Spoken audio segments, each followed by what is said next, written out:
All right. Let's see what happens. Let's try this again. Let's try it again. Let's find out. Let's do a little behind the scenes rigmarole. Let's see. I just saw a pop. Yeah, it says live now. Let me share it again. Hey, bro, I hear it. I mean, I hear it going off. It sounds like we're all right.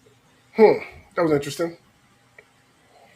Little kerfuffle. I think we all right. Kerfuffle. Spell that. No. Yep, Spell that. No, please. No. Just nah. Spell it out loud. Yeah, I think that may have worked because I think we're good. Yeah. Okay. There we go. Okay. We had a slight little mishap. Little something. Fees are wonky. Good in there. I don't know. There's storms and things. Maybe that's it. No. That's not jokes. No. Hey, look, kerfluffle. Hey, there it is. Thanks, Heather. With the C and with the K. Covered both grounds. Listen, saving sin from the spelling bee mishap that was about to be. In fact, listen, okay. So where we were was whether or not I appreciate Disney using Stan Lee against me to make me feel like I need to be in the theater. I know they played dirty. They just threw my man whole voice. At least they didn't show him. If they had shown him, I'd have been ruined. I'd have been ruined. They used my man whole voice against me. The joint came on, he started talking. It was like, oh no, hey, Ty. What's up, Ty? Yeah, hey, may the 4th be with you too. Yeah, I'm just not like I'm a little hurt by the fact they used my man against me because now I feel like I have to go to the theater. Right. And I had like in my head, I had made myself perfectly content with like, well, if I don't go, it's fine. But now Stan Lee said I gotta go. I know when the speech is from, Ellis. I know the speech is from 2017. I know it, bro. It doesn't make him less right. Right. You know what I mean? We already knew Daddy Stan was a man he's the watcher. He knew what was going down. Mm-hmm. Yeah. So look, let's run this down. Let's talk about what they showed us. I mean, obviously, a newer glimpse into Black Widow, which I think is cool because I feel like we kind of needed that just to be on the safe side, just to give us that little bit of extra. You know what I mean? Listen, look, J. Robert Deans. I know they approved the vaccine, but we still have a lot of people for whatever reason that ain't ready. They're not ready. It's like there are a lot of people who are feeling more comfortable. You know what I mean? For sure. But there are definitely a lot of people who aren't ready. And to be honest with you, it's not really about that for me because I'm out in it every day. Same here. Working in public with them every day. It's not really about that for me. I was just comfortable, like not having to go to the theater. I think I was just getting comfortable, but I'm also comfortable with the idea of truly making going to the movies an event again. You know what I'm saying? Like really, to be honest, I really mostly only went to the theater for Marvel, for Disney stuff, their animated stuff, Star Wars stuff. That's it. Marvel, that's it. Yep, almost 12, shorty. You're getting ready to get a shot. Ellis, but what if you're wrong? I know that'd be an awesome little. Actually, as it turns out, you already are wrong. So let's not even. You're already wrong. You're already wrong because she doesn't die at the end of this movie. Right. Plus, there's another Black Widow. Which Black Widow? Because there's like 20 of them in the trailer. Right. It's like take a pick. Yeah. I look beyond Black Widow. Again, I was already excited for Black Widow, but I had already allowed myself in my head to feel perfectly fine with not going to the theater to see Black Widow. If that's not, you know what I'm saying? Like, it is what it is. But the slate of films that are coming, and it's not like I didn't know they were coming. Right. You know what I mean? Mm-hmm. But they put them in a trailer. They did. So now I'm amped. Like now, and put them all in your face too. All in my face, bro. Like I don't like. Listen, who does it? Like who is the? I gotta find out who the person is. Who is the person Kevin Feige goes to and says, "It's time." I know, right? This is their only job. This is their only job. And it's time. Out. And that one person goes into the studio, close the door behind him, put on his headphones, like just let him do his thing. He'll come out when it's time. And when it's time, it's right. Like permanent job. Like who knows? Like for all we know, they had this trailer like a year ago and just had to change the dates on it. Like true. You know what I'm saying? All right, so let's run it down. Black Widow, July 9th. Yep. Shang-Chi, September 3rd. Eternals, November 5th. Spider-Man No Way Home, December 17th. Let's stop right there. We're almost halfway through this year, and there's four films coming. Yep. 4 films coming, and we ain't even talk shows. We ain't talk Loki yet. Like, nope. Making up for that lost ground. This is what I have missed. I have missed having a calendar of pop culture event horizons, bro. Like just being like, the joint's coming. It's right there. It's right there. That's right there. You already know. You and Jokes, birthday kids, 2 movies, 2 years in a row. When we get to it, we're gonna talk about that next one.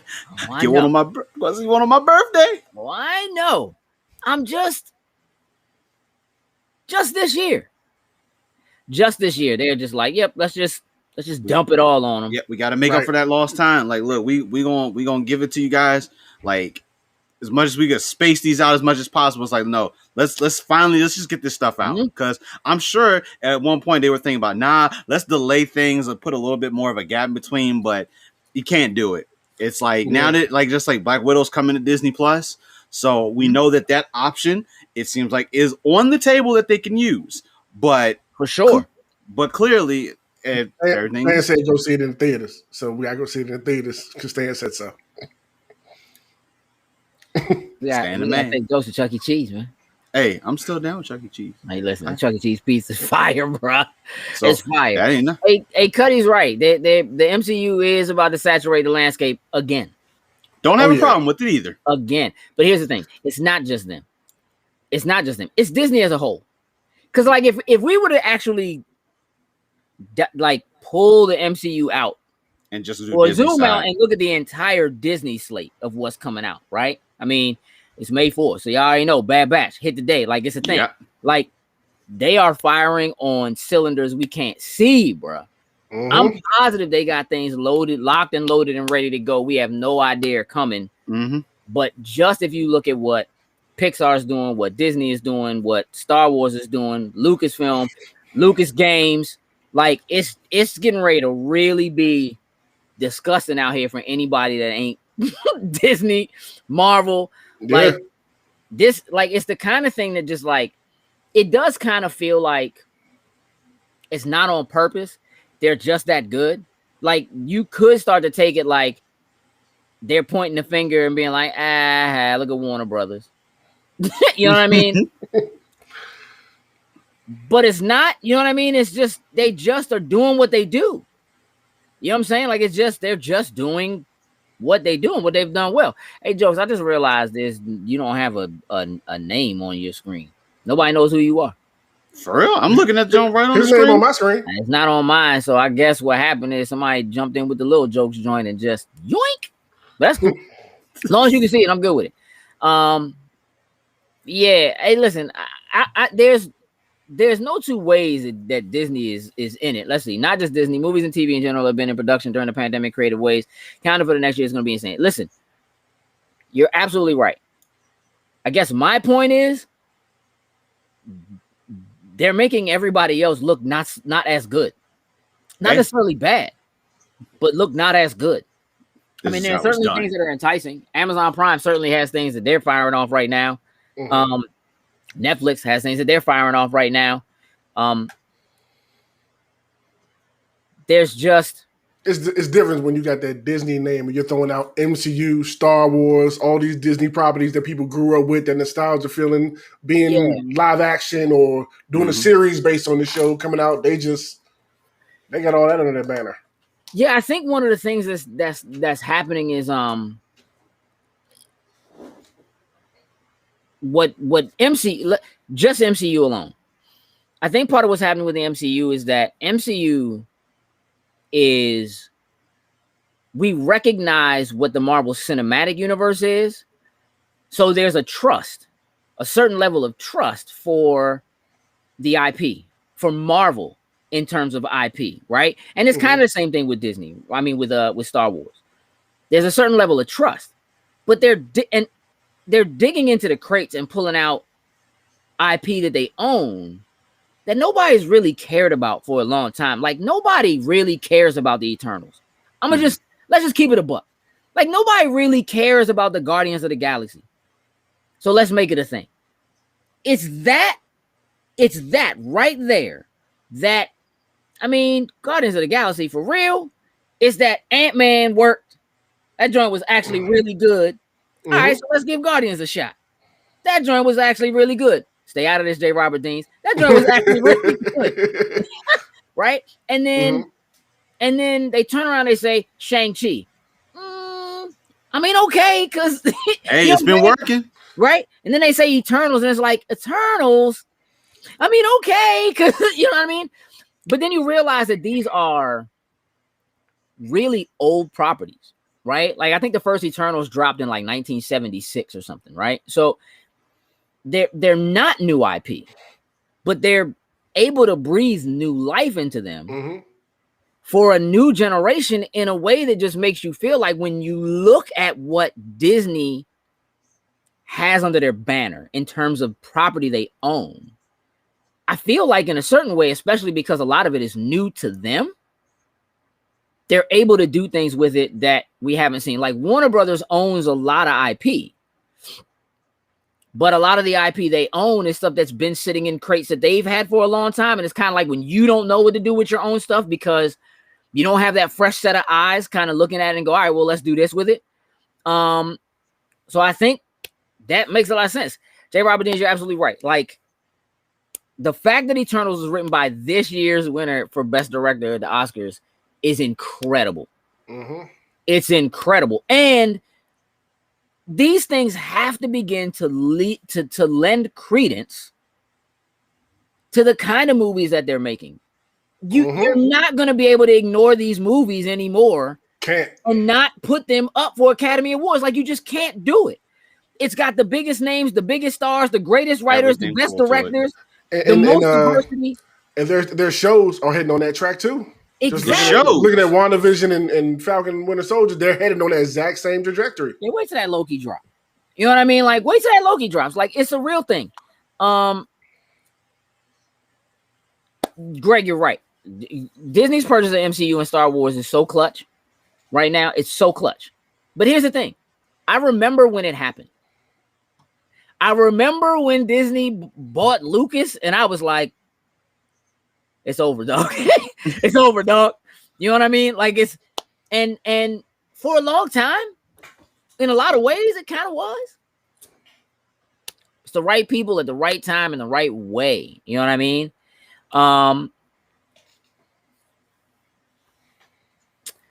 You know what, J. Robert Deans? Listen, I don't know if I don't think that's completely the whole story.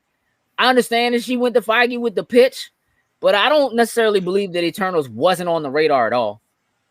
Like the plans that they have had lead through phase 5, for sure through phase 5. Now, what is different is the acquisition of Fox and how that affects that because of now having mutants back under the umbrella, right? So again, I haven't finished going through the slate, but obviously we have to touch on Fantastic Four. So we'll get there. Let's finish going through the slate. After Spider-Man No Way Home, Doctor Strange in the Multiverse of Madness, March 25th. Okay. Thor: Love and Thunder, May 6th. Black Panther, Wakanda Forever, July 8th. You okay, Jokes? Hey, I'm Are you excited. gonna cry?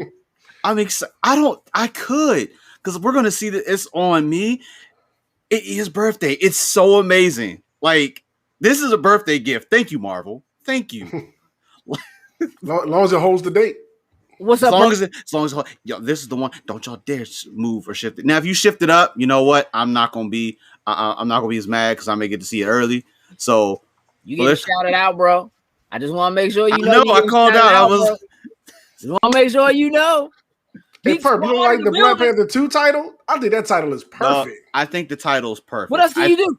Dog, yeah, I think that sums it's so up. perfect. Yeah. What do you call it? Killmonger's Revenge? You call that joint Wakanda Forever, dog? We've known the title now since the first movie has come out. It was under all of our noses the whole time. I mean, isn't that what they did with Endgame? That was mentioned. They said we were in the Endgame. I'm just saying. They know what they're doing.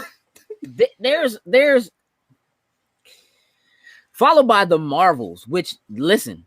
Hey. I like it. I like that. I do too. I saw that and I was like, ooh. Captain Marvel, Miss Marvel, and the original quote unquote Captain Marvel. I'm going with Photon. I'm pretty sure she's gonna call herself Photon. What happens between now and then? Are we not gonna see these? Like, how many cameos are we getting of other characters? What are the end credit scenes gonna look like? These end credit scenes are about to be fire. The sick. Crack binge, bruh. Like, no, remember you, Matt? Of course I do. Appreciate it, dude. And witness protection, dude, won't be involved in none of them. Oh, witness protection was Doctor Strange. He got written out of it. that was the plot. That's a plot that they took out of there. It was him. Look at here, little Jokes. You can't put Doctor Strange in witness protection, bro. I think he can witness protect himself. It just had somebody falling for 30 minutes, bro. Like, I don't think my man needs that. He's here to bargain. Yeah, I mean, oh man. Ant-Man and the Wasp, Quantumania, February 17th, 2023, bro. Galaxy Volume 3, May 5th. We are 2 years out. Oh, I love it.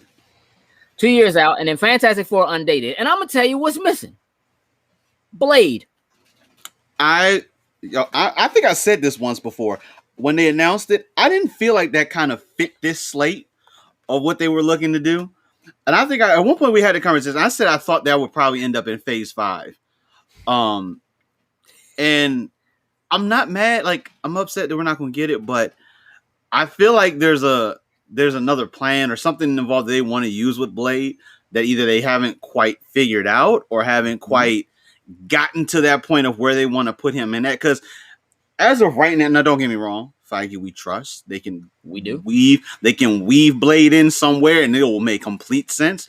But I just feel like with the movies that are currently coming, I just don't feel like he has necessarily the place inside of it, other than like Spider-Man, which we've talked about different ways that he can incorporate inside of there. I just don't feel like he has that placement within the slew of what we're getting right now. So that's why for Disney Plus. That's a movie. Yeah, it's a movie. That's a movie. But here's the thing. Again, we've gone dark now. Magic, dark, whatever. So sure, vampires. Why not? You know what I mean? Like at this point, again, especially as we go into the multiverse, like any number of things is possible, right? Especially once we really hit that and truly see the multiverse come through. Yeah, I don't think that that's the case. I don't think J. Robert Deans is saying was Blade not on the schedule because of Mahershala Ali's availability. I don't think so. I think it's not on the slate because they either haven't figured out where it fits in or it's part of Phase 5. It's further out in terms of, and they may have had to rework something. You know what I mean? But I don't think it's because of his schedule. I think it's just further out. I think it's Phase. So. I really think it's Phase 5. Personally, he's not excited for Blade because of the PG-13. They just call it Butterfly. Hey, look. Hey, listen, man. Normally that does bother me. They know the R stuff works, but I feel like they can. I still like they could work in the realm of the PG-13. Obviously, it's not going to be as gory as whenever compared to obviously the Wesley Snipes one, which I mean, it's not necessarily true, and I'm going to tell you why. Because they already said they're keeping Deadpool like it was. Mm-hmm. Yeah, that's what I'm saying. The R-rated stuff works. Like, so, I mean, I know what Disney wants to do in the PG-13 pieces of it and so forth. I do think that New Mutants was an experiment they allowed to be. Mm-hmm. I mean, it's not terrible in terms of. I mean, it's not a good movie, but but it's not terrible in terms of like really pushing the limits of being rated R versus being. But testing the idea of going more into horror, knowing that Multiverse of Madness is considered more of a horror movie than what we've seen.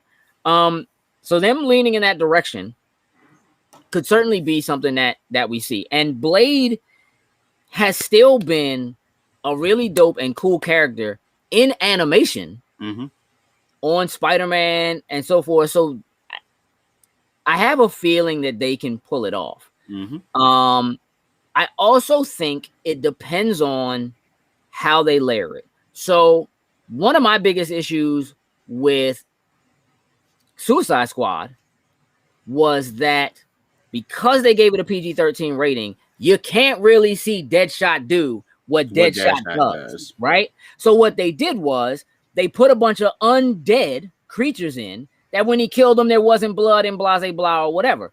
So I understand that it's Blade and I understand what it's like, but when we're fighting creatures of the night or whatever it is, you could still see him go off, be bananas, show super strength, be able to leap and jump and do all the kinds of things powers-wise that he's been able to do. Like if you look at, you know, the first or second Blade, like the ending fights are straight up raw fights. And it's not necessarily about the gore, you know what I mean? And that kind of stuff. So I just think it's how they frame it. But that also could be another reason why it's not on the slate yet. They might be trying to figure out the best way to work it. And whether or not it's something that they're willing to risk framing as something more like a Deadpool that isn't necessarily PG-13.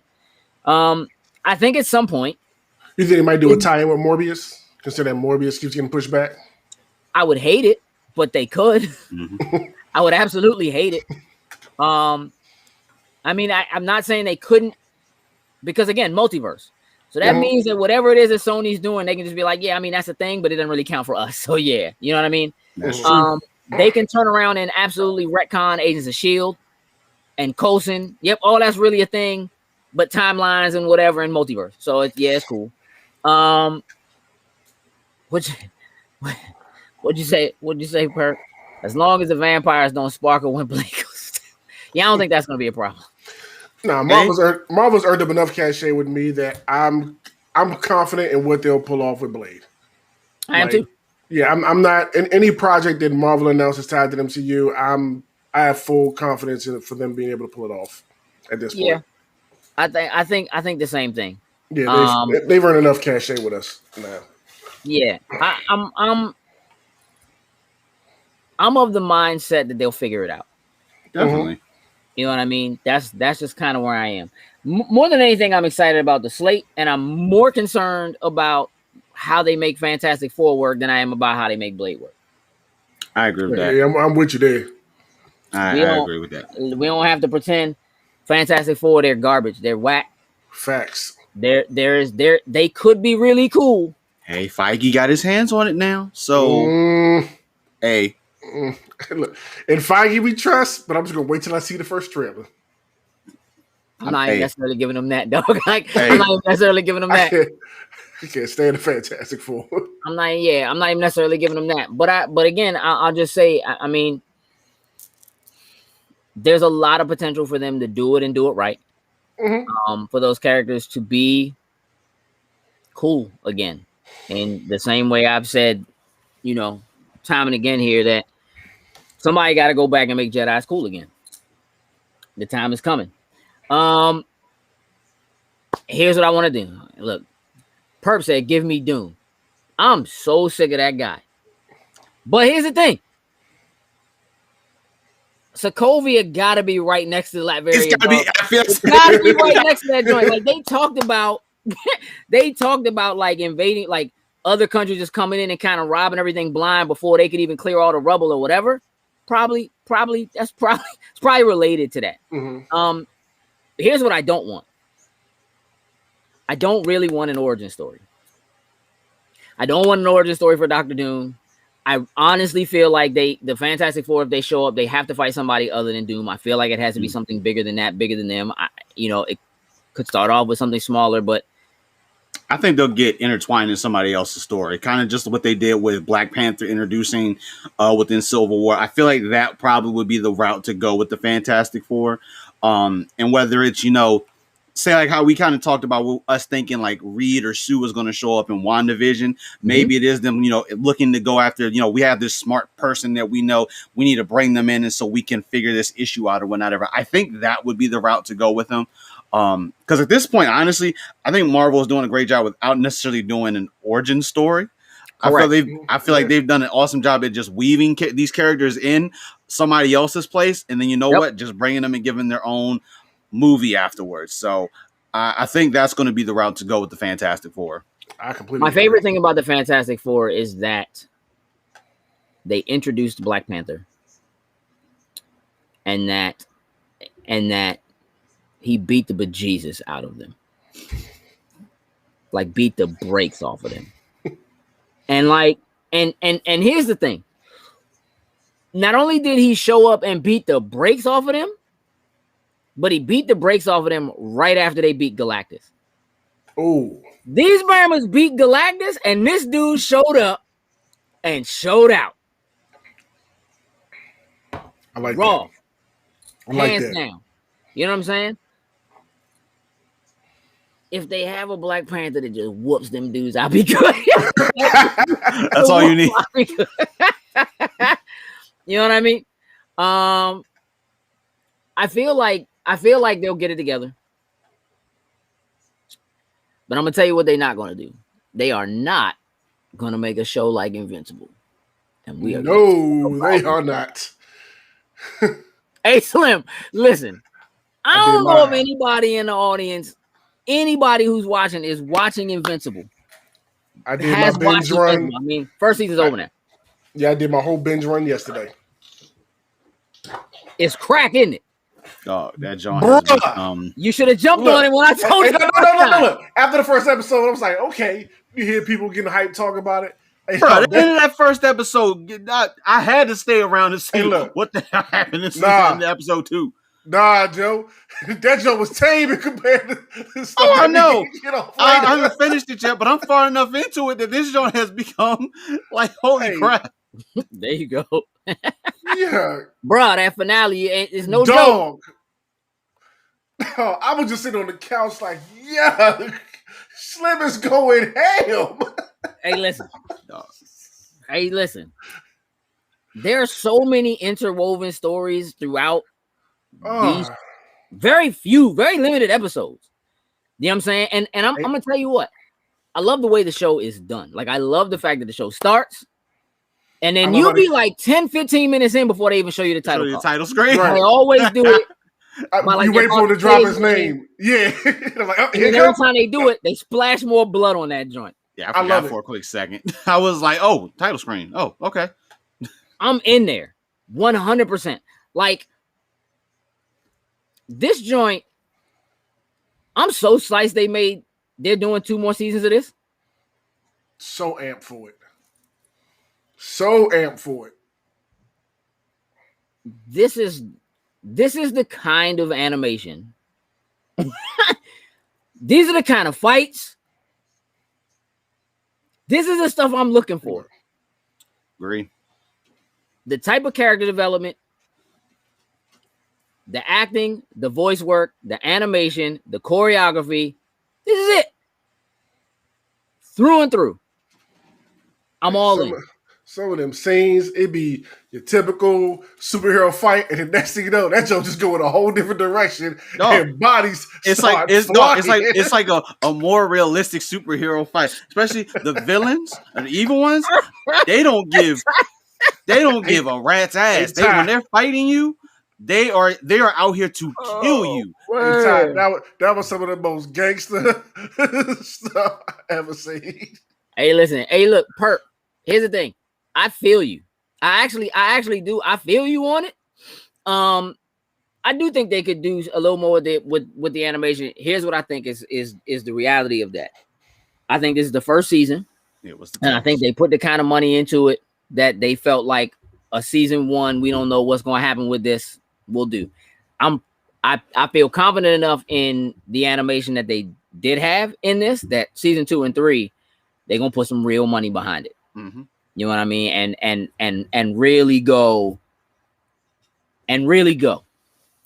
out. Like yeah, G, you need to check out Invincible for sure. No, facts. Let me do this. Let me just. Father, I would like to watch Invincible also. Good night. No. Not right there just yet. Actually, realistically, it's not that bad. I probably would let you watch it. Like we play Mortal Kombat. Like it's not that That's bad. Facts. It's really not that bad. As a whole, like you could deal with it Invincible. So we might do it, but we have to watch it together. Yeah, I hate that Bama Rex. But I did hate Rex. I hate him, but I started having more. I started banging with him like Rex was kind of like, hey, I hate you. He be going for no reason. Yep, for no reason, dog. He had a bad childhood. Yeah. Oh my gosh. Why did you steal my kid face, dog? And that whole scene of conversation, he's like, nah, forget all of that, Slim. Yeah. Like, why do you have my face? Hey, listen, this is weird. Here's the other thing about it it's the comedy is also so good. Like there's obviously super important, impactful stuff. Mm-hmm. Hold on, let me just let y'all know I lost, I guess. I'll rest my case. Go to bed, Slim. Go to bed. Yeah, like no, the show is just as funny. Also, it hits like all the criteria, like the relationship aspect, the action, the adventure, the characters, like you say, the character development, the comedy. It hits on all those cylinders and it don't stop. They had the checklist and they made sure they checked everything as they went through. Execution, putting it in the right place. Like I give them props to it, because especially the character development, like that's when you can develop all your characters around. You got your main character, but then you start developing all these ones around it. One, it gives you potential for building those stories. Two, it gives you potential to have spinoffs. So I love it. How far did you get into it, Jokes? I'm at episode 8. I'm at the last episode. Like I gotta finish the last and then get to the last episode. Oh my god! No. Yeah, I didn't get the. I told you, dude. This is the day I didn't have to do nothing today, and I slept for most of this day. Hey, dog. You need to course correct that. Oh, I did. Oh no! When I woke up, I started course correcting. Nah, you still messed up. You should be done. That last episode, Slim. Oh my good Lord. Hey, listen. They it's. I mean, look. The writing is dope. The pacing is dope. There's just something about the pacing. Again, getting credits and then just getting some more show.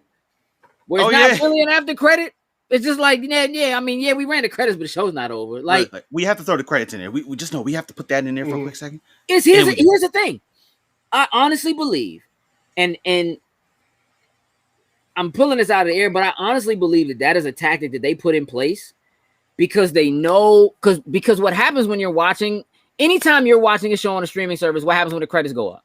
It shrinks down the show and tries to show you something else to watch. And the people who should be getting credit for the hard work they did making the show, they don't get seen. Yeah, their name doesn't pop up. You know what I'm saying, or whatever, right? And so I honestly feel like it's a tactic that they devised to try to make sure that the people who are working on it get credit.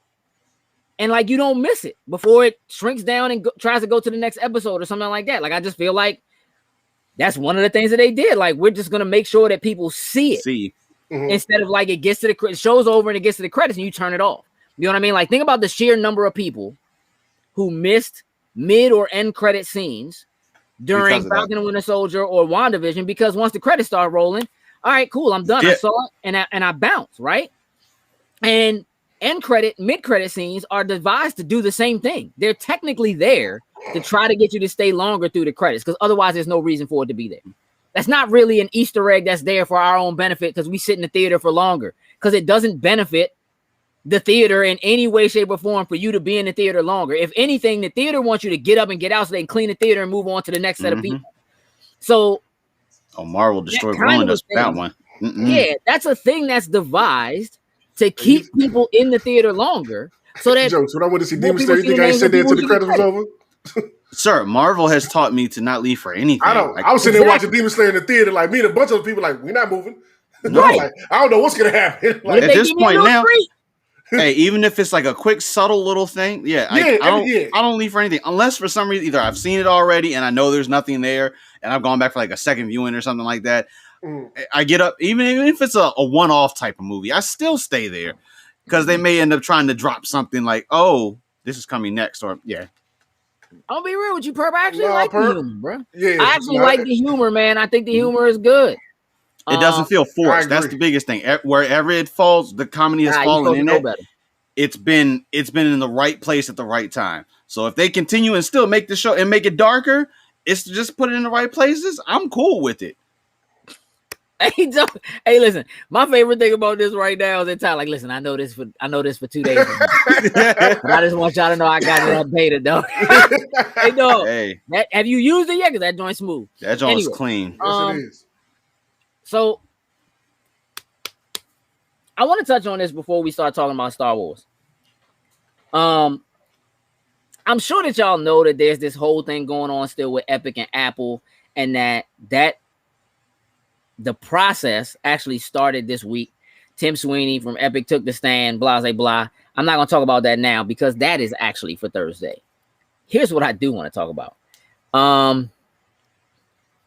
J. Robert Deans, if you don't leave Robert Kirkman alone and watch Invincible. I don't think this is going to go you don't leave Robert Kirkman alone and watch Invincible. I do not think this is going to go. Just watch it. Like, here's the thing. Imagine you had no idea that Kirkman was involved in any way. And just watch it. You know what I mean? Watch it, and if you don't like it, get out. Listen, I know, listen. As much as I trust in Feige, they're still doing Fantastic Four. Even if that joint is good, I'm going to tell y'all right now, even if that joint is good, I'm going to come right into this show hating on it. Coming right in hating. And I'm going to be like, you know why? Because they still could have picked any other team and I'd have been happier. So, y'all could have made a good joint with any other team. Why did you do it with them? That's just where I am. So look, this is the thing that I kind of want to touch on. So there's a class action lawsuit against Apple. Specifically, let me put it this way. They've decided to go to trial. Apple tried to get it dismissed. But basically what happened is someone is suing them because when you purchase something from the Apple App Store, it says buy. And then when you look at the fine print, it says that they basically can take that right away from you. Right? That they can just restrict access to something that you paid for. And it doesn't say that it's a rental. Like they have stuff that you can rent. And it doesn't say whatever, but it says that you're buying it. So I just want to read a little bit about, for real, here's the most important thing. Apple claimed in them trying to get it dismissed and pushed out that no reasonable person actually expects for the content they buy to remain available to them in the App Store forever. That's what. That's they as many conversations as we have had on this show about going digital and whether you own like physical content versus digital media and what have you. Mm-hmm. Literally, they said Apple contends that no reasonable consumer would believe that purchased content will remain on the iTunes platform indefinitely. That's what's in the order that they wrote to the California district judge. And it says, but in common usage, the term buy means to acquire possession over something It seems plausible, at least at the motion to dismiss the motion to dismiss stage, that reasonable consumers would expect their access couldn't be revoked. And apparently because they can have their access revoked, the judge was like, nah, Slim, we're going to listen to this. We're going to hear this out. Yes. And that's kind of nuts. Hey, listen. J. Robert Deans, listen. A hyper-violent Superman is exactly what we need. I implore you, go on YouTube and watch the full cinematics for Injustice, the video game. Just watch it. First one and then the second one. It's going to take you about 4 or 5 hours. A hyper-violent Superman is exactly what we need. That's exactly what we need. A version of Superman that doesn't hold back. But the other thing about it is, the hyper-violent Superman thing is a misconception. No, this isn't the trial for custody of Bill Gates. You're killing me, Slim. Yeah, if you think it is about a hyper-violent Superman, that is a misconception. You have dismissed it without actually checking into it. I am telling you, you need to watch this show. Period. That is not what this show is about. That's not even close to what this show is really about. You need to watch it. It does knock out about half the country, but it's not reasonable person. It's reasonable consumer. And well, as a person who deals with retail every day, most consumers ain't real reasonable. That's true. Hey, listen. You disagree that Invincible is not about a hyper-violent Superman? Because that's wrong. It's not about a hyper-violent Superman. There's a hyper-violent Superman there. I mean, but he's there. Yeah, I mean, I don't know if I would call him hyper-violent. Like, over the top Superman. He does what he has to do for what he's trying to do. Like, other than that, he'll go save some people. Keep it regular. Stuff like that. But then when snap, when he's on other time mode, he does what he got to do. Yeah, you need to watch this show. You need to watch this show. You just do. You need to watch the show. There are points that you're missing that are being made in this show. And listen, I'm sure we'll do a spoiler, boys. We'll really talk about it, but it's not. You shouldn't watch Spoiler Boys because you won't have watched it at that point. I'm telling you, you are missing the point of what this show is about. It is not what you think it is. If that's what you think it is, that's not what it's about. I'm not saying there's not hyper-violence. I'm not saying there aren't superheroes. Did you watch The Boys? Because The Boys is about a hyper-violent Superman. That's what that is about.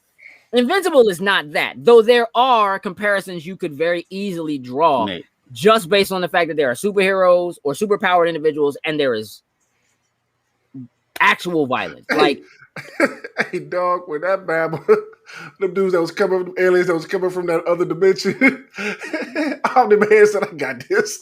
I had no chance. Ace in the hole, bro. Dog. Just went and wrapped it up. Went over there, took care of business. Wiped out a whole civilization. Listen, we talking Superman on the beach against all the doomsdays. And did what he's supposed to do. Didn't wait. It's no, we taking care of this now.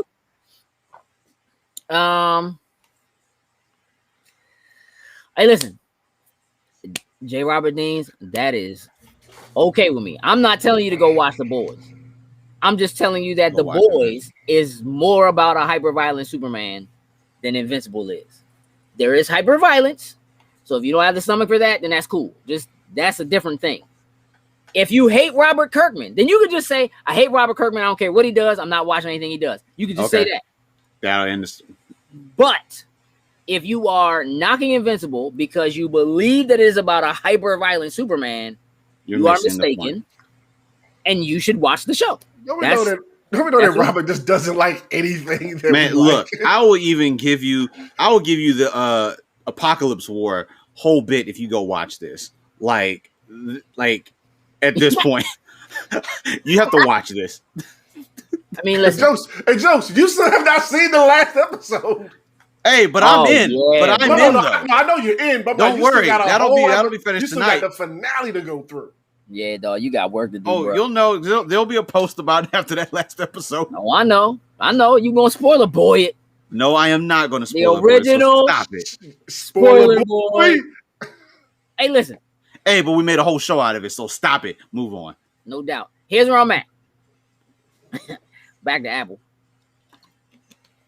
If this lawsuit goes through and it is in some way, shape, or form ruled that because Apple is using the word buy when you purchase something, it could change digital rights management for everything else. Everybody else is going to have to make adjustments, period.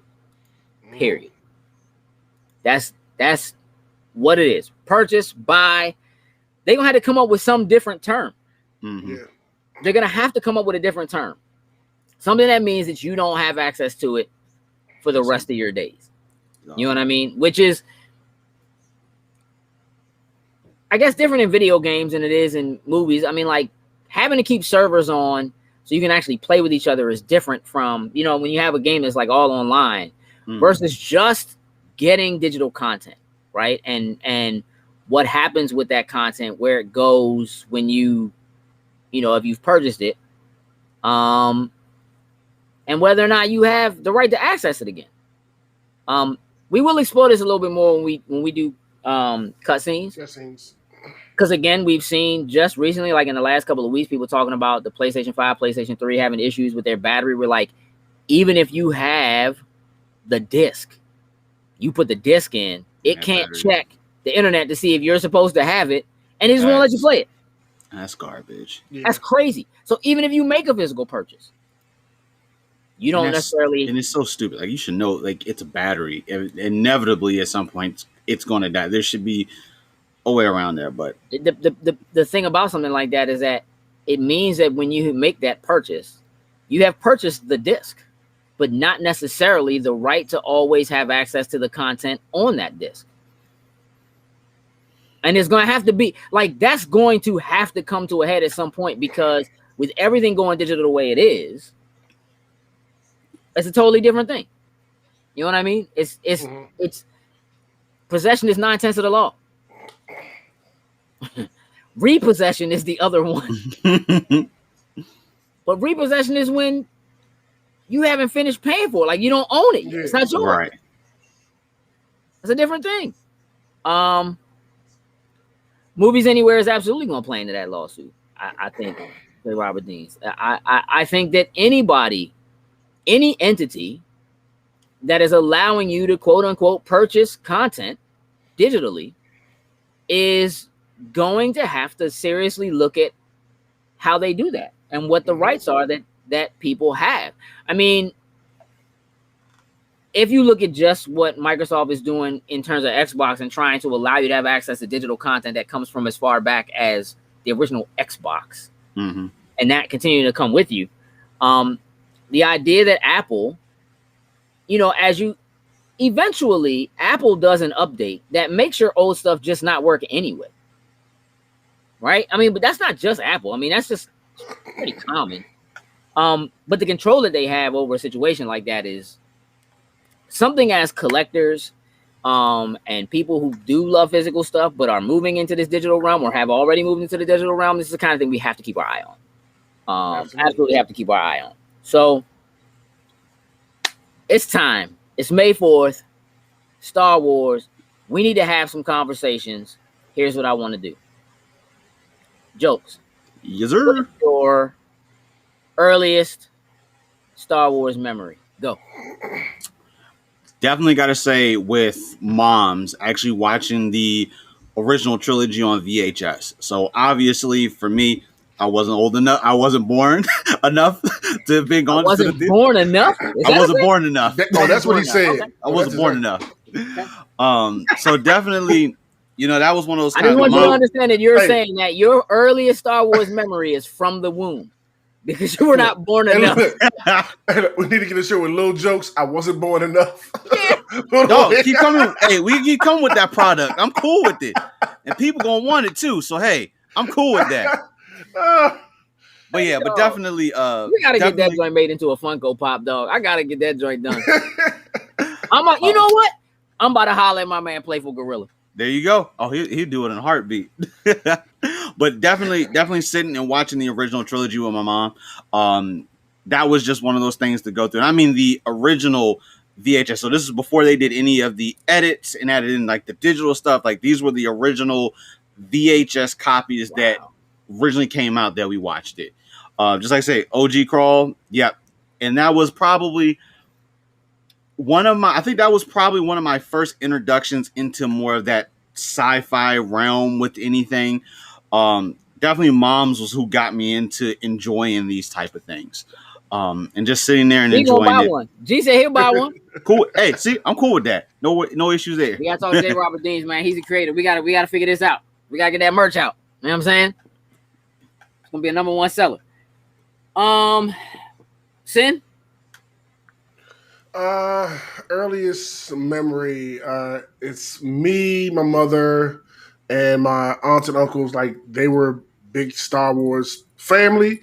Like going to the movies, it was probably like Empire Strikes Back or even Return of the Jedi. And I remember just being like in the basement with them. And they had like the Millennium, whatever Star Wars toys was. I don't care how big the ships were, how small they were. They had all of them, and we would sit in the basement all day and just play with them with Boba Fett and Darth Vader and all of them. Just be amped and go by. My man did say Boba Fett. Feel free to get my man. I was like, hold up, Boba Fett. Look, when I was little, I called him that for the longest time because I didn't know no better. So it was kind of like just stuck with me over the years. So like by accident or just like that was just by choice? Like you just decided that's what you was gonna call him. This is Boba Fett. Hashtag Boba Fett. Oh my god. All right. But yeah, like going to Toys R Us and KB and getting all the new toys and everything. Like it was great. Like it has been a part of my life ever since I was little, and it will always be a part of my life. You know what I remember is having the Kenner toys and how the Jedis had the slit in their arm. Oh, so you could slide the joint up so it would actually look like the lightsaber was turning on. Mm-hmm. That joint, those were, it's simple, right? But it was ingenious at the time, right? Because you could actually, it made you feel like you were actually activating a lightsaber. Here's a question I have for you all. Why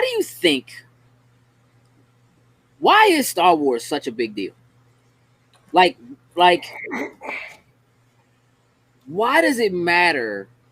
Like we in the world we exist in, right? Like we know what it means for people to latch on to something from a pop culture standpoint, a product and whatever. But like Star Wars is a different kind of beast. It just is, bruh. Like I think it has to do with when it came out. Nobody had ever seen anything like that before, and it was like extremely groundbreaking. So it kind of blew everybody's minds away. And just like how it does with us nowadays, when we get something new, we stick with it throughout the years and we pass it down to our children and so forth. I think that's what happened with Star Wars. Like it was so big and affected so many people. It just. Then they came out with another one. Then they came out with another one. It just keeps going. It keeps building the fandom. It just passed on through generations to generations. And, we all love it, too, because of where we got it from. We got it from our parents. They put us on to it. I'll definitely agree with that. And just like at the time, I know when they came out, like I've seen like the original trailers, like when they put them out for these movies to come out. And it was like it was an experience the way that they did them. Mm-hmm. And it was totally different from like your typical drama movies and all that, even though, you were telling this story. But granted, they had other type of, I guess you could say, sci-fi movies. But this was that one that was like, we're going into space. We're talking other planets. We're talking all this different creatures, different races, like all that type of stuff was in this one container of a movie. And And I think just like Sin said, you know, people saw that and it was like word of mouth. Yo, you gotta go see this. I ain't never seen nothing like this before. I ain't never seen something like this. You gotta go see this. I think you're right. Like, I mean, I don't think you're right. You're right. I think you're both right. As a matter of fact, I think everybody's right. I think it's a combination of all of those things, right? That it was like, you know, J. Robert Jenkins is saying like they took advantage, like full marketing advantage, and like that hadn't been done in a very long time, right? And you know, you guys saying that like people just hadn't seen anything like this before. It wasn't like the other, you know, other films, other movies. Hey, look, just glancing. I thought she said something else. I just finished bad bitch. I was like, what's wrong with you? Why you keep doing that? I can't help it when I see it at a glance. That's the first thing that pops in my mind. Here's what I feel. Here's what I think. I think that a lot of it is that Star Wars, for as outlandish, I shouldn't say outlandish, as far-reaching as the ideas and concepts are, right? Lightsabers and Jedi's, magical powers, but it's not magic, but it is magic, but it's right. I really feel like so much of it is the fact that it's based all on things that feel like they're real things that we already know, right? That they're all things that like being knights, like you know what a knight is, you know what I mean? Like knight in shining armor kind of thing, or in the lore of like samurai, religion, like all of those things that are things that I think people just innately have a connection to. But then taking that and making it something that you could see those things, but you didn't necessarily think about those things immediately when you watched it, right? Because it's space. And the fact that it's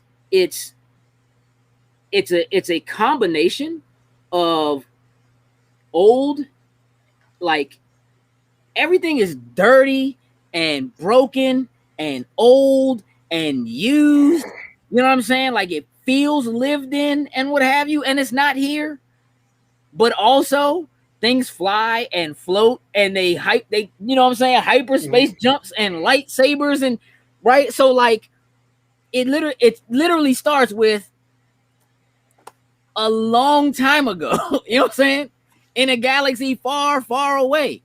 What do you mean a long time ago? Clearly they're more advanced than us. Right. Clearly they're more advanced, but they're not. Like they have lasers, but they can't shoot. You know what I'm saying? Like they don't have no internet. You know that side of the universe, like this whole other side of the universe, that is completely different from this side over here and what we got. Yeah, like there's something about Star Wars feeling lived in, feeling like people have been there for generations, for decades. And I think it just allows people to identify, right? To align themselves with the characters that you don't typically see in other stories. You're absolutely right, Heather. It is high fantasy in an epic space trilogy. Nothing like people had ever seen before. Like if you understood or read, if you knew Lord of the Rings, sure, mystic abilities and what have you, right? But not with lasers, right? You know what I'm saying? Cuddy says so. There was Star Trek, but the visual effects for the original TV show were garbage. Not for the time, they weren't garbage. Star Wars like the MCU, the DC versus Star Trek now plus futuristic Western. I mean, yes, some of the Western stuff I think also again grounded. You're in the desert. You know what I mean? It's dusty and lived in, and people keep guns on holsters. You got to outlaw. You handle stuff in the street. Yeah. You know what I mean? Like it's just, you know what I mean? It is that there's still a lot of wild west of just going and figuring it out and doing it the way you want to do it. You know what I mean? Or whatever, which I think definitely lends credence to it feeling more tactile, right? So for something that is so far-fetched, it feels so tactile. You know what I mean? Like it doesn't feel like you couldn't be there, like you couldn't go there, like it couldn't exist if you know what I mean, if you wanted to see it. It's not one of those things where I think a lot of times they are trying to show you things that are unbelievable, in movies, and in this case, they're not necessarily doing that. I think there's a lot of what's actually worked with the MCU is that, yes, we have these superpowered individuals, but it feels grounded, which I also think helps with what Marvel does versus what DC does, because the places they live are real places. So it just feels more grounded. Correct. Nothing in Star Wars is original. You're absolutely right. We've had that conversation. Kurosawa, serials, comics, everything.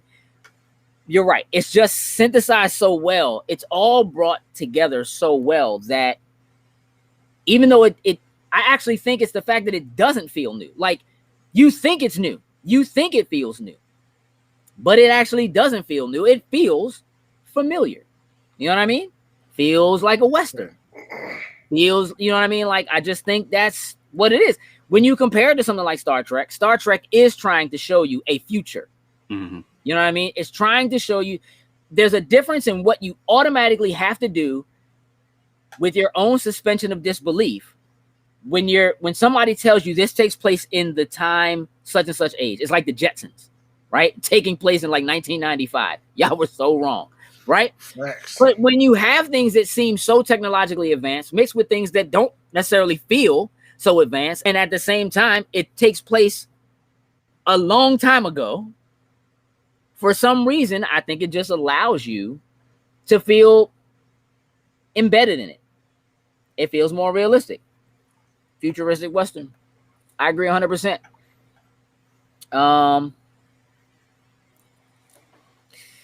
Yeah, real talk. Super important that there are people out there that are keeping the history and the original history of what it was alive. You know, leave it to Disney, who's made a decision to go back and be like, none of that canon is canon, which probably was the smartest thing they could have done, as many people hated it.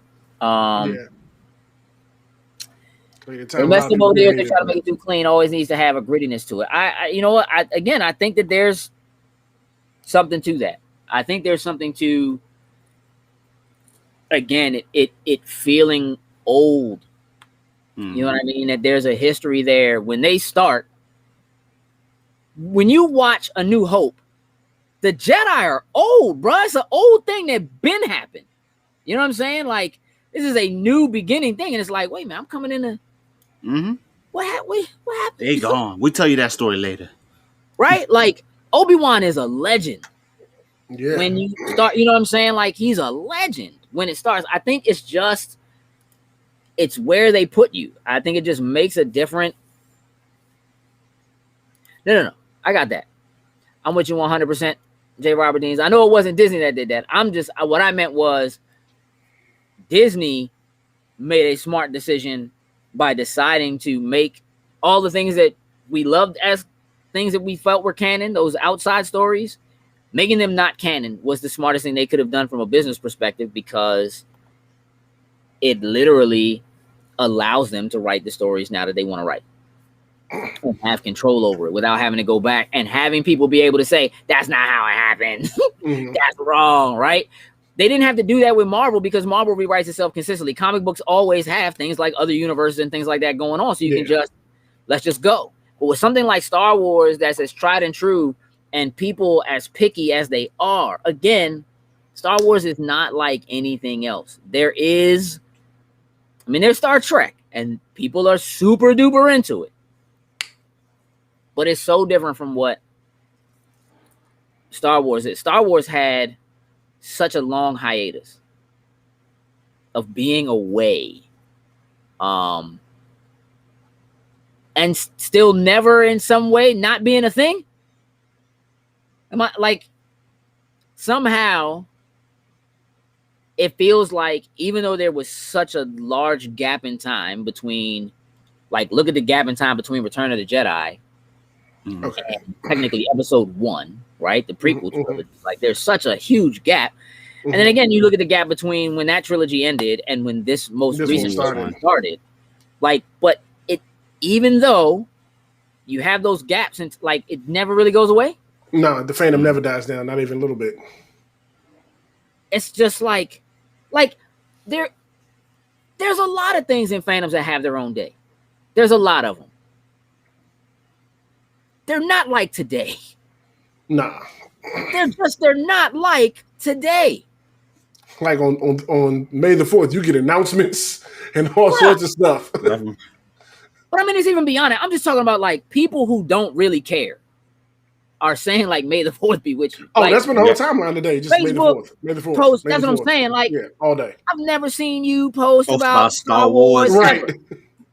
But now my whole timeline is May own the 4th. a single piece, but it's there. Like, that's how big it, and it's almost one of those things where it's not a joke, right?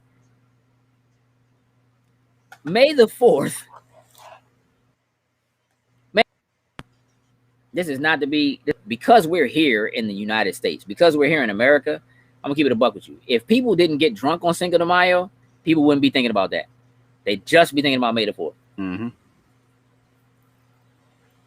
I had so many more people ask me last week about what was going on Star Wars Day than ask me what's popping for Cinco de Mayo, which maybe is because there ain't nobody going nowhere or something. Like, I don't know. True. That could have something to do with it. Somebody did ask me, like, what's up? I don't know. Not going out with y'all. I'm not going nowhere with y'all. I ain't going out with y'all. That's it.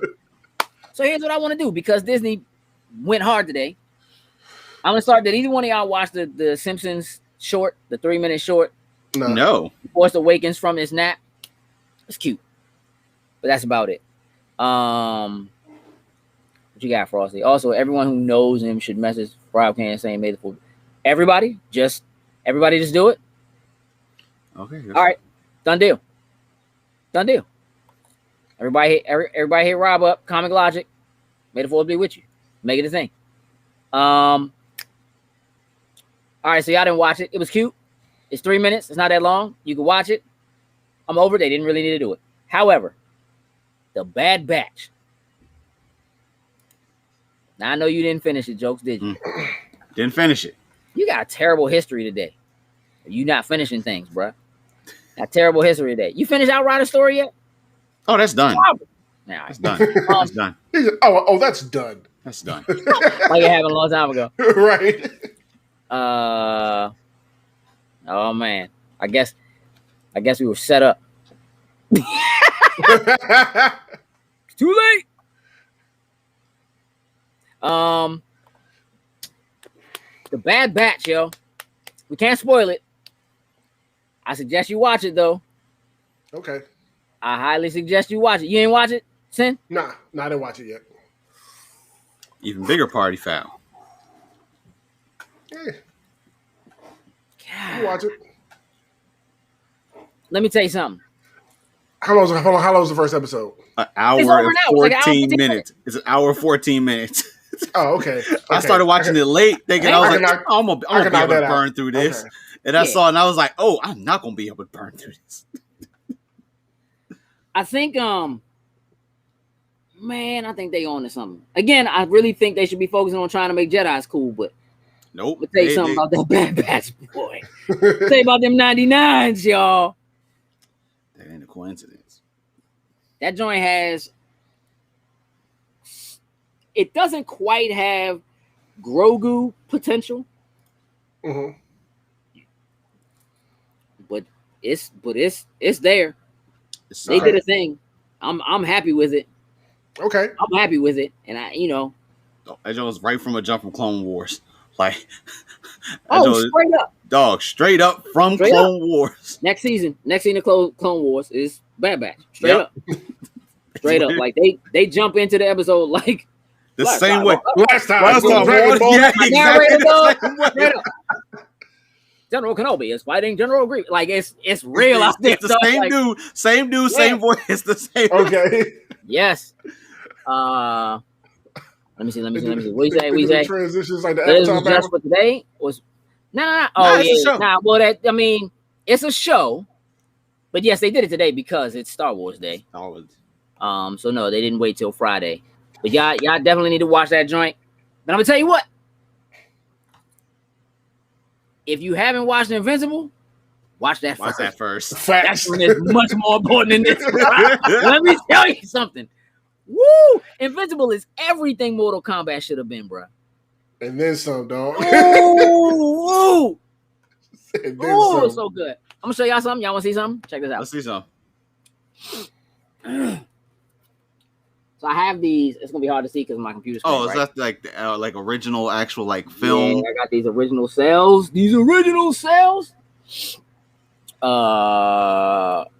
From episode 5, from The Empire Strikes Back. That's clean. You can't see. Well, I mean, you can see. I mean, they're straight up see-through. They're straight cells. This joint is dope. This was a really, really dope gift I got for Christmas like 2 years ago. Oh, that's fire. Yeah, all the 3 main posters for it, signed on the back, numbered, and all that jazz. Limited edition, 854 out of 1,000. It's pretty solid. I enjoy those kinds of things. That's the thing you can't do digital, y'all. Mm-mm. You got to make like jokes and pay for that. Get that physical. Woo! J. Robert Deans. Hold on now. Wow. Yoda puppet from 1980. Hey, little jokes. Wasn't even You thought was about. barely born. I was barely born. Barely born. Oh man. There it is. It's fine. You keep doing that, but don't be upset when that does become a Funko Pop. Oh nah, I ain't listen. He can't be mad. That joint is definitely finna get down. Yes, because you, Frosty, be threatening to take my things. Just yank the whole basement. I just like literally just yank that and just take the whole thing. Oh, that's man. Nice. That's nice. Yeah. What's that over there? Oh yeah, I like that. Mm-hmm. Oh, I like that too. I like that too. I'm just gonna take all this. I'm just gonna grab all this. She fills her bag up. The thing about it is, right? Like it's not that you wouldn't notice it. It's just that there's so much Spider-Man stuff. It can get lost in the mix. Overwhelm everything else. Yeah, it can get lost in the mix. Oh, it gets lost in the mix. It's everywhere. I mean, the Spider-Man paraphernalia is actually out of control. Like I can admit that. Like it's out of control. I'm a monster. I'm a monster. I don't even, and it's not all my fault. Most of it I don't think I buy. Hey, people just give it to me. It just happens that way. Oh wow, we got in the here. script books from the Empire. Oh, that's clean. Yeah, that's solid. I don't have. I mean, I do have stuff from the 80s. I mean, I still have like my original. Like I have my Castle Grayskull and my Snake Mountain. Now that they re-releasing He-Man toys back, like they knew, but they're not. Hey, listen, I'm waiting for it. I'm waiting for you to send me an image so I can just throw it up on screen. All right, listen, we need to wrap things up. I don't know if y'all got a chance to see it, but listen, it's almost like COVID might be coming to an end and we finna get real busy again. So we have a very full slate. I did put out a calendar on Patreon as well as on Facebook of most of what's happening this month. So you guys can feel free to just go there and check that out. We are having some really cool guests come on for Asian American Pacific Islander Heritage Month to spend some time with us next week and the week after. We have a couple people lined up. We will probably have some more people lined up as well. That kind of stuff is ever changing. Snack Bites recap. I'm glad you like that. There were some bad memories in there, but it was. But some good ones. Good ones. We've eaten some terrible things, y'all. We have. My man Cuddy, fully vaccinated. Let's go. My guy. I feel you, bro. Vaxie boys. I feel you. Yeah, there's a lot happening. Lots of cons. We got virtual Comic-Con coming up next month, so we're in the process of setting up interviews with people and stuff for that. A couple of panels. We got some people that are already gonna join us for our Being Comfortable Being a Geek panel for that. Because we did, Robert. the proprietor of Virtual Comic-Con will be on with us in a couple weeks. Shady Hayes will be on with us. So can't wait to talk with her about that. So we're lining some things up. Obviously, BlurCon's coming and AwesomeCon's coming, and there's just lots of things brewing. And we are working on some additional content behind the scenes, trying to make some other things happen. Putting some new plans together for beats and beat downs. There's a lot happening. We're staying busy. So on that note, Jokes, you have a job to do. Cool. Also, if anybody out there wants to, we did a Spoiler Boys, me and Jokes, for the Demon Slayer movie, which is up in our anime chat. So it's sitting there posted right at the top for anybody who wants to go see us discuss the number one animated film of all time. I'd be happy with that. That's not true, though. That's definitely not true. Are you talking about like money wise? Because I'm about to throw a big wrench in that one. Of which one's still? Demon Slayer? Definitely not. I'll tell you which one is number one. What is? Come on, you should know. If I'm saying it, you should know what it is. What, Spirited Away? No. Nah, actually, the number one animated film of all time from a money standpoint is unfortunately the remake of The Lion King, 2019, followed by Frozen and then Frozen 2. Now that joint is in Japan. Yeah, it's the biggest release of all time, and that joint definitely did overtake Spirited Away. No, J. Robert, it is not Apocalypse War. But no, anime wise in the US, then the number one grossing one is Pokemon the first movie. And then the second one is Pokemon the movie 2000, and then it's Demon Slayer. Right there, J. Robert Dean's right there. And Pokemon. It's still a hefty deal. Now don't get me wrong, if everything would have been normal nowadays and we would have been able to go Demon Slayer probably would be damn near close to topping one of the two of those.